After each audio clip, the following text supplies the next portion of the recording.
Second time అనమాట collector గారి ఆధ్వర్యంలో గ్రీవెన్స్.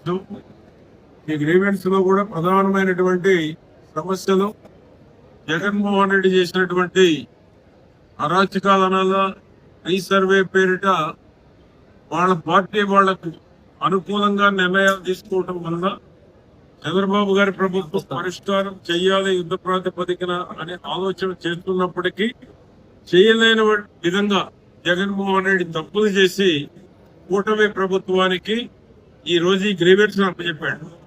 ఈ గ్రీవెన్స్ మొత్తం జగన్మోహన్ రెడ్డి చేసిన తప్పులే ఈ గ్రీవెన్స్ రావటం జరుగుతోంది.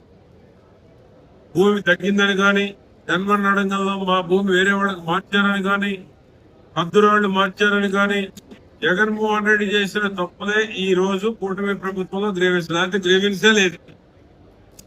జగన్మోహన్ రెడ్డి దురాలోచన, ఆ పార్టీ నాయకులు చేసిన తప్పులు, చిలకలూరుపేటలో అవినీతి మంత్రి చేసినటువంటి తప్పులే ఈ రోజు ఈ చిలకలూరుపేటలో గ్రీవెన్స్ కు వచ్చేటువంటి ఫిర్యాదులు. ఏది ఏమైనా పరిష్కారం చేయడం జరుగుతుంది. చంద్రబాబు గారు మన సమయం ఇచ్చారు.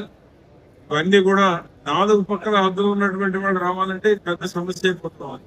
ఇది కూడా మేము ముఖ్యమంత్రి గారి దృష్టికి తీసుకెళ్తాము. బెనిఫిట్ పొందడానికి రావట్లేదు, తగ్గిన వాళ్ళు వస్తున్నారు, అదనంగా ఉన్నోళ్ళు రావటం లేదు.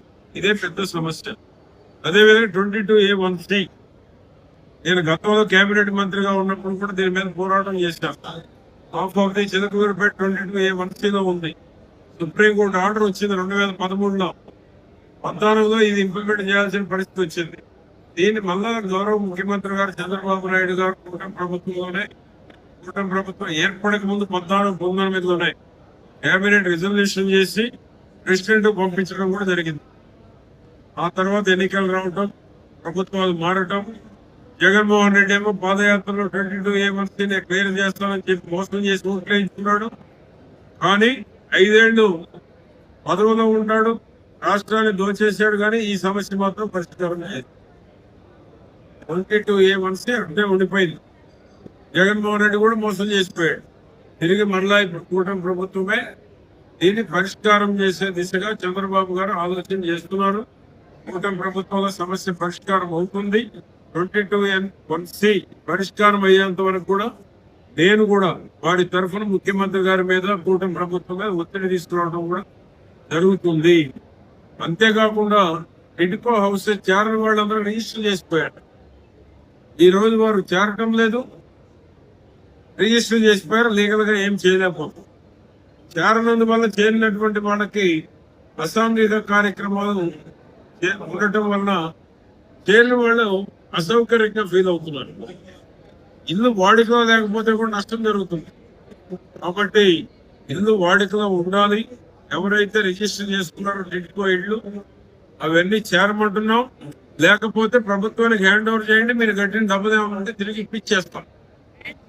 కానీ మీరు చేరకుండా, చేరేవాడికి ఇవ్వకుండా నిరుపేదలను మోసం చేస్తున్నారనేది గుర్తుపెట్టుకోబడుతున్నాను నేను. వాళ్ళు మీరు చేరినప్పుడు మీకు ఎందుకు ఇల్లు, చేరినప్పుడు రిజిస్టర్ ఎందుకు చేసుకున్నారు? నిరుపేదల కోసం కట్టిన ఇల్లు చేరినప్పుడు మీకు ఎందుకు ఉండాలి ఇల్లు? నిరుపేదలు ఉన్నారు, వాళ్ళకి ఇవ్వండి ఇప్పుడైనా. కాబట్టి టిడ్కోలో చేరినటువంటి వాడు ప్రభుత్వానికి స్వాధీనం చేస్తే మీరు కట్టిన డబ్బులు తిరిగి ఇప్పించే బాధ్యత మేము తీసుకుంటాం. నేను కానీ మా కలెక్టర్ గారు కానీ. ఎవరు హ్యాండ్ ఓవర్ చేస్తారో వాళ్ళకి డబ్బులు ఇప్పిస్తాం మేము. మీరు కట్టిన 525,000 కట్టారా, 50,000 కట్టారా, 1,00,000 కట్టారా ఇప్పిస్తాం. తీసుకునేవాడు రెడీగా ఉన్నాడు, డబ్బు కట్టి తీసుకుంటారు. మీరు తీసుకోకుండా, మీరు చేరకుండా మీరు అట్లనే రిజిస్టర్ చేసి పెట్టుకుంటే ఆ ఇల్లు పాడైపోతుంది. అది మీకు ఉపయోగపడదు, నిరుపేదలకు ఉపయోగపడదు. దేవుడు మిమ్మల్ని క్షమించడు. అదేవిధంగా ఈరోజు కొన్ని గవర్నమెంట్ ఆక్రమణలు ఉన్నాయి. కలెక్టర్ గారు స్పష్టంగా చెప్పారు. కెల్లంపల్లి చెరువు కానీ, ఇక్కడ గంగమ్మ గుడి దగ్గర కానీ ఫేక్ పట్టాలు పుట్టించారు. పట్టాలు తీసుకున్న చేతులు మారినాయి. ఇవన్నీ క్యాన్సిల్ చేయమని కూడా ఆదేశాలు ఇచ్చారు. అవన్నీ కూడా ఫేక్ పట్టాలు పుట్టించిన వాళ్ళు పట్టా తీసుకొని చేతులు మారినాయి, క్యాన్సిల్ చేయమని ఆదేశాలు కూడా ఇచ్చారు. అది దానివల్ల చిలకలూరుపేటలో ఉండే 1,00,000 పైబడి జనాభాకు ఉపయోగపడేటువంటి ప్రజా కార్యక్రమాలు ఉపయోగించేదానికి ఆ స్థలాలు ఉపయోగించడం జరుగుతుంది. చిలకలూరుపేట స్టేడియం అవుతుంది. స్టేడియం ఏర్పాటు చేయడానికి కూడా ఆ భూములు ఉపయోగపడతాయి.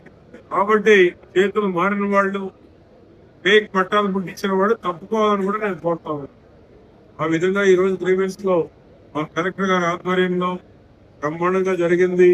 కొన్ని ప్రభుత్వం నిర్ణయం తీసుకోవాల్సినటువంటి ఎక్కువ వచ్చినాయి.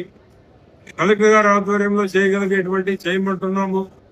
ప్రభుత్వం తీసుకోవాల్సినటువంటి కూడా గౌరవ ముఖ్యమంత్రి గారి దృష్టికి తీసుకెళ్లి నేను కానీ మా కలెక్టర్ గారు కానీ పరిష్కారం చేయటం జరుగుతుంది. ఇది ప్రజా సమస్యల పరిష్కారానికి కూటమి ప్రభుత్వం టాప్ ప్రయారిటీ ఇవ్వడం జరుగుతుంది. ముఖ్యమంత్రి గారు రివ్యూ చేస్తున్నారు. ఈ గ్రీవెన్స్ ప్రజా వేదికగా ఇది సద్వినియోగం చేసుకోవాలని కూడా ప్రజల్ని కోరుతా ఉన్నారు.